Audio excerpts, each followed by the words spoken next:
Okay, good morning, students. Today we are starting with the third passage of the comprehension. We have already done the first passage and the second passage.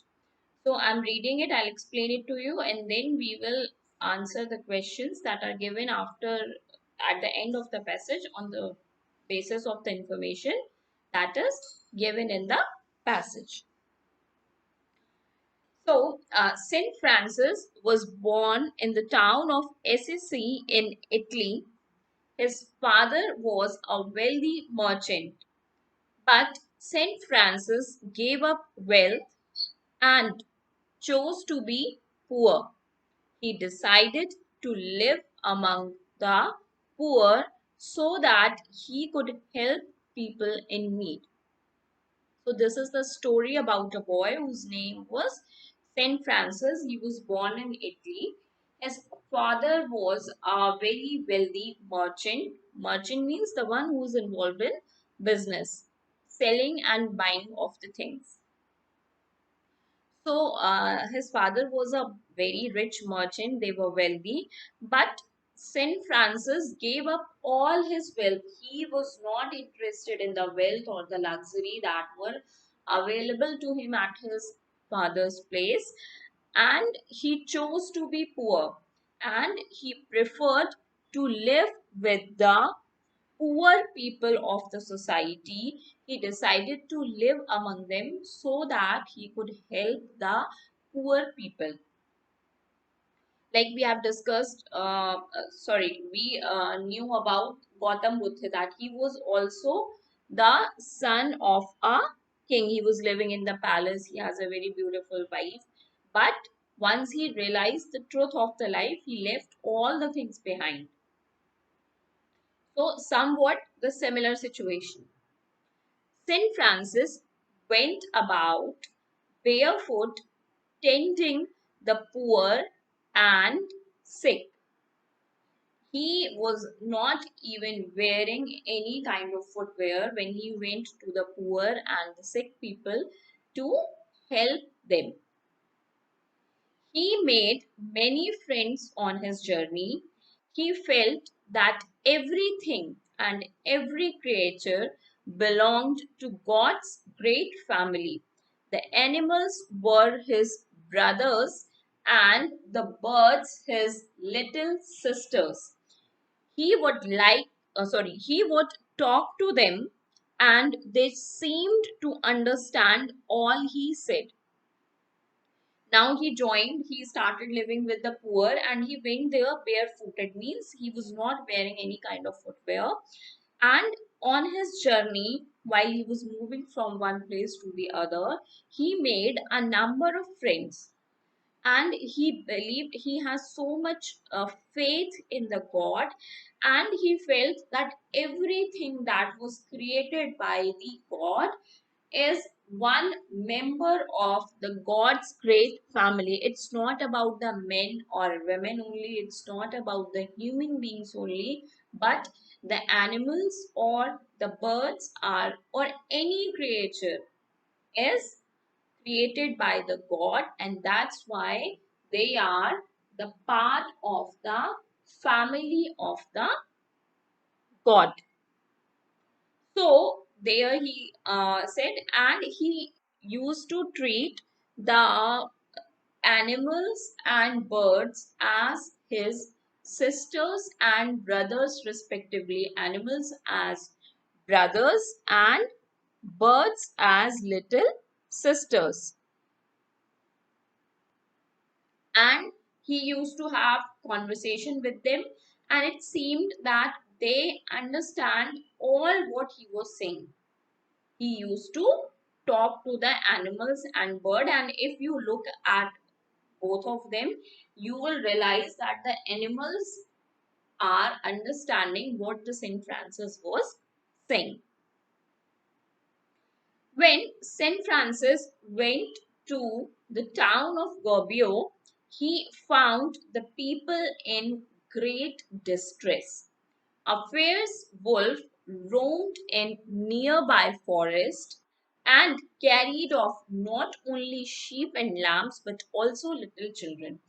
So on his journey, when St. Francis reached to Gubbio, he found that the people at that place were very much puzzled. They were in distress. They were very much sad.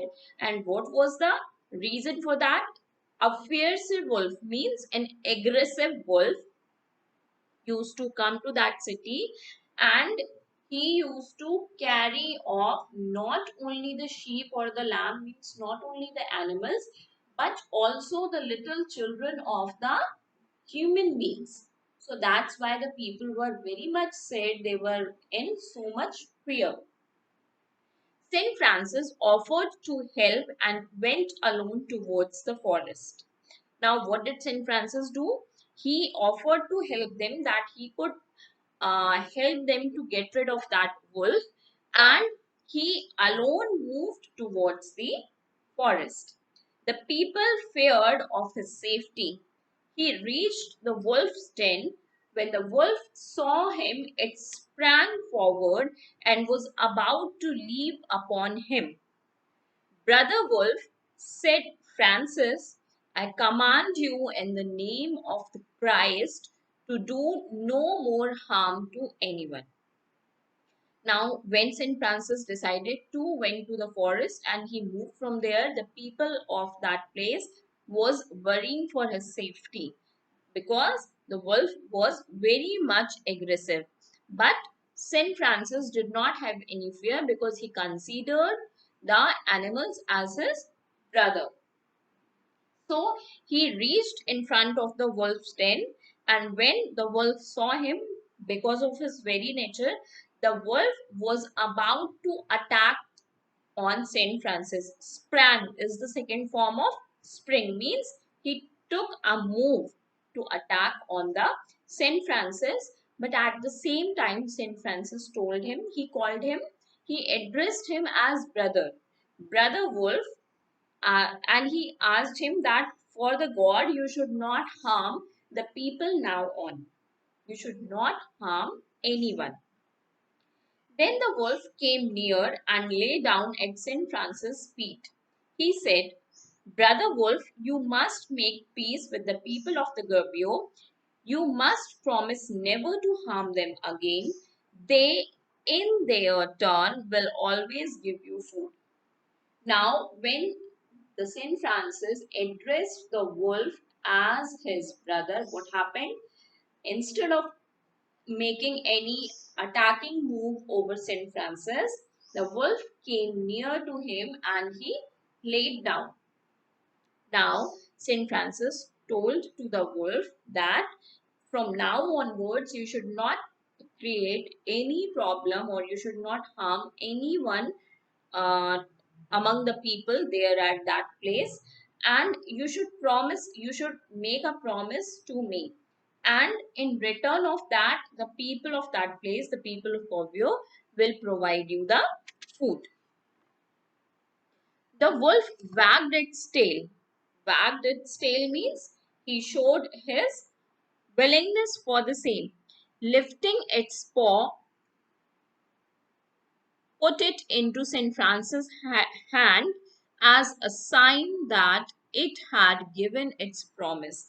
He waved his tail and he put his paw in the hands of the St. Francis, as we do the promise to someone.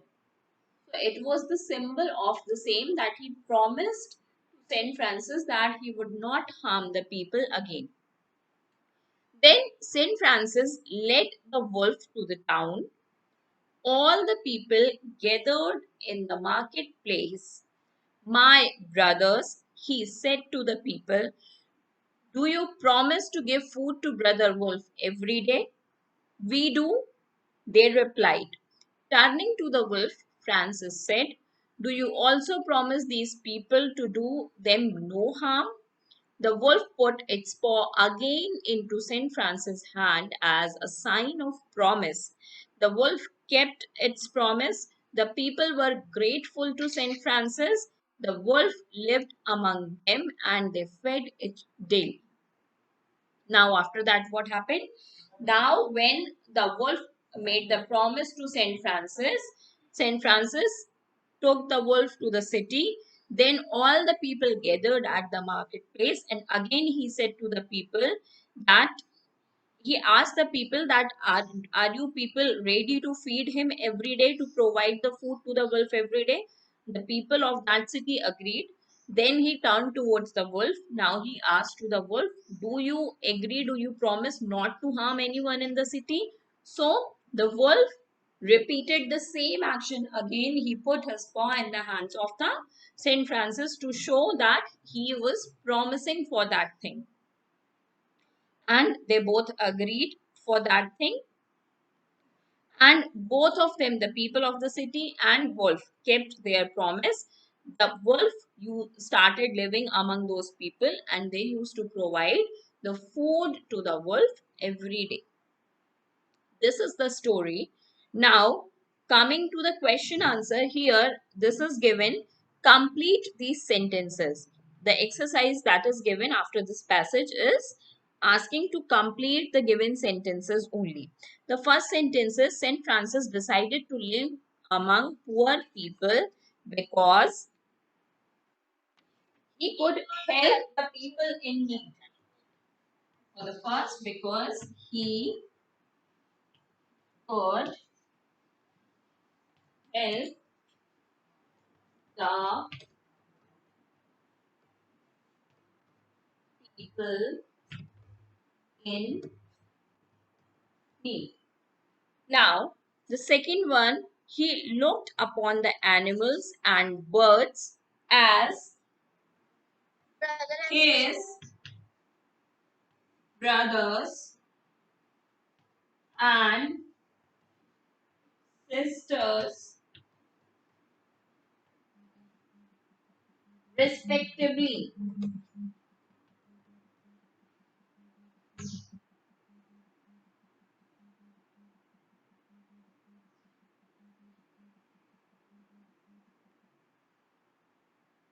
Now, the third one is: the people of Gerbio were afraid of the wolf because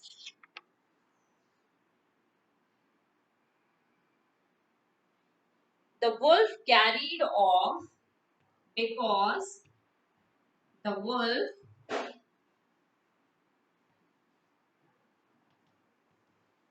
carried off not only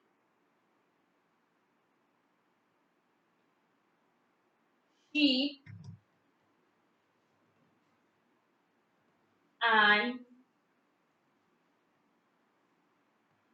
lambs, but also little children.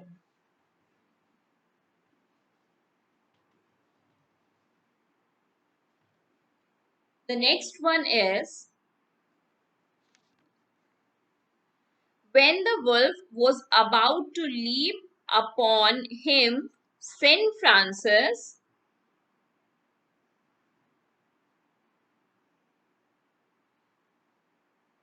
Saint Francis addressed him as Brother Wolf.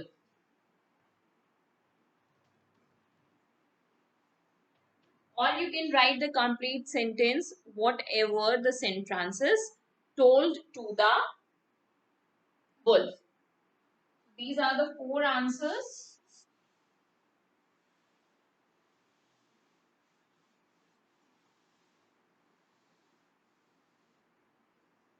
Now, the next one is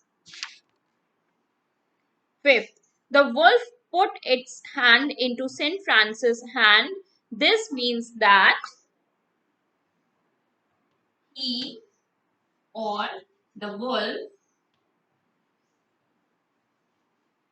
made a promise to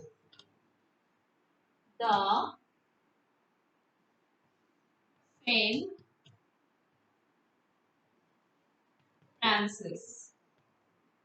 Sixth, The people of Gubbio promised to feed the wolf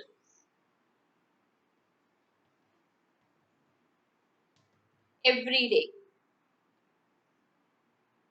Next, seventh, the people of Gubbio were grateful to Saint Francis for saving them from the fierce